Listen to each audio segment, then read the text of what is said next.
Hello everybody, this is Dr. Hina Tower. Welcome to Textbook Super Coaching YouTube channel. Students I hope आप इस news से बिल्कुल वाकिफ है, अवेयर है कि एमटीए ने पीएचडी एग्जाम जो कंडक्ट किया था for universities, Delhi university, BHU Banaras Hindu university, Jawaharlal Nehru university JNU and Baba Saheb Bhimrao Ambedkar university, इन चारों ही यूनिवर्सिटीज के लिए जो कॉमन एंट्रेंस कंडक्ट किया था एनटीए ने फॉर पीएचडी, उसका कल स्कोरिंग की रिलीज हो चुका है, आंसर की रिलीज हो चुका है, प्रोविजनल आंसर की। यानी कि आपके पास पूरा स्कोप है अगर आप उसको चैलेंज करना चाहते हो। 8 ऑफ नवंबर से लेके 10 ऑफ नवंबर तक आप चैलेंज कर सकते हो। यानी कि जैसा कि आप स्क्रीन पर देख पा रहे हैं, जो एग्जाम है वो कंडक्ट हुआ था आपका 26, 27, 30 एंड 31 अक्टूबर को सीबीटी मोड में, और कल रात 11 बजे तक आप चैलेंज को कर सकते हो, आप आंसर की को चैलेंज कर सकते हो, जो कि होगा बिकॉज उसमें पेपर वन का जो रिसर्च पार्ट है उसमें कुछ क्वेश्चंस है जो डेफिनेटली चैलेंज होने के लिए बनते हैं। ठीक है, चैलेंज करने के प्रोसेस के लिए आपको पर क्वेश्चन 200 रुपीज देना पड़ेगा, और चैलेंज करने के लिए जैसे ही आप पीएचडी एंट्रेंस samarth.ac.in पे लॉग इन करेंगे, like I can show you, if you will log in, तो जैसे ही आप लॉग इन करते हैं साइट के ऊपर, आपको जाना है यहाँ पर अपना लॉग इन करना है, साइन इन करना है। साइन इन करने के बाद आप अपना एप्लीकेशन नंबर और अपना पासवर्ड डालेंगे। जैसे ही आप अपना एप्लीकेशन नंबर एंड पासवर्ड डालेंगे, एंटर करके आपके पास दिखेगा क्वेश्चन, उसमें करेक्ट आंसर भी दिख रहा होगा, और फिर सामने चारों ऑप्शन में आप चैलेंज कर सकते हैं, बट प्रोवाइडेड आपके पास एक प्रूफ होना चाहिए।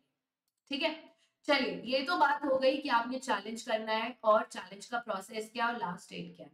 लेकिन अब मैं बात करने वाली हूँ कुछ बेहद इंपॉर्टेंट, कि एग्जाम एनालिसिस कैसा था।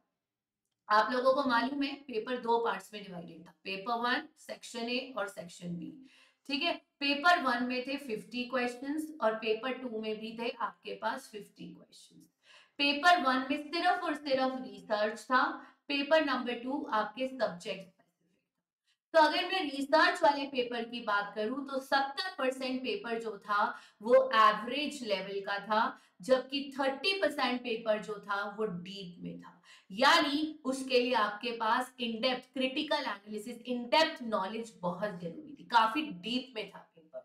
और वहीं मैं सब्जेक्ट स्पेसिफिक के लिए बात करूं तो बच्चों के लिए काफी इजी रहा है उनका सब्जेक्ट स्पेसिफिक पेपर। यानी टोटल 100 क्वेश्चंस थे, जिसमें से जो ज्यादा स्कोर आया है बच्चों का, वो पेपर नंबर टू में वो ज्यादा स्कोर कर पा रहे हैं 50 में से, in comparison to paper number one, वहां 50 क्वेश्चंस जो थे उसमें बच्चों का स्कोर जो है वो कम आया, जो अभी तक का न्यूज मेरे पास आया है।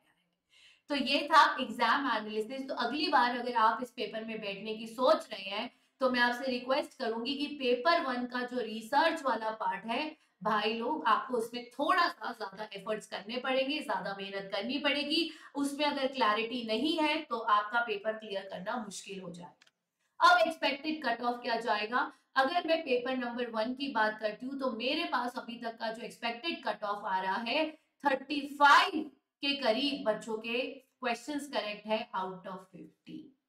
तो ऑन एन एवरेज अगर मैं खास तौर पे एजुकेशन की पेपर की बात कर रही हूँ, जो एजुकेशन का पेपर था, तो जो बच्चों का मेरे पास हाईएस्ट आया है 31 से 35 के बीच में क्वेश्चंस करेक्ट है आउट ऑफ 50।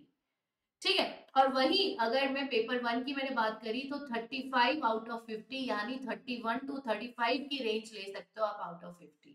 और अगर मैं पेपर नंबर टू की बात करती हूँ तो 41 से लेकर 45 क्वेश्चंस करेक्ट है बच्चों के आउट ऑफ 50। तो तकरीबन तकरीबन आप मान सकते हैं this is the range for the paper number two. तो कहीं ना कहीं आप नोटिस करेंगे पेपर वन और पेपर टू में 10 क्वेश्चंस का अंतर दिख रहा है। तो आप मान के चलिए जो कट ऑफ है वो कहीं नहीं, 65 से कम तो बिल्कुल भी नहीं जाएगा, अराउंड अबाउट वो 65 के आसपास ही रहेगा कट ऑफ। क्योंकि अगर आपने यहाँ पर स्कोर हाई करा है तो आपके स्कोर को लोअर साइड पे लेके जा रहा है आपका पेपर नंबर वन। तो वही मैं आपसे कहना चाह रही हूँ कि कहीं ना कहीं आप मान के चल सकते हैं 62, 70, 65, 66, 62 इसी के इर्द गिर्द रहेगा जो एक्सपेक्टेड कट ऑफ है। This is what the data we have receive from our students. अब डेटा में कुछ वेरिएशन हो सकता है बिकॉज ये वो बच्चे जो हमसे जुड़े और जिनसे हमने अभी तक हम पूछ पाए, ऐसे बहुत से बच्चे जो और भी पेपर में बैठे हैं। लेकिन अगर आप अगली बार इस पेपर में बैठने की सोच रहे हैं तो आप देख रहे हैं कॉम्पिटिशन ईजी नहीं है। पेपर 2 में भी बच्चे काफी अच्छा स्कोर कर रहे हैं एंड पेपर 1 में भी 31 to 35 आया है। तो आप सोच सकते हैं कि कहीं ना कहीं कट ऑफ जो है, हाईएस्ट जो मार्क्स जा रहे हैं वो 75 तक जा रहे हैं। तो हाईएस्ट कितना जा रहा है, 75 आउट ऑफ 100 तक हाईएस्ट जा रहा है। तो आप सोच ही सकते हैं कि आपको कितना लेवल अप करना पड़ेगा।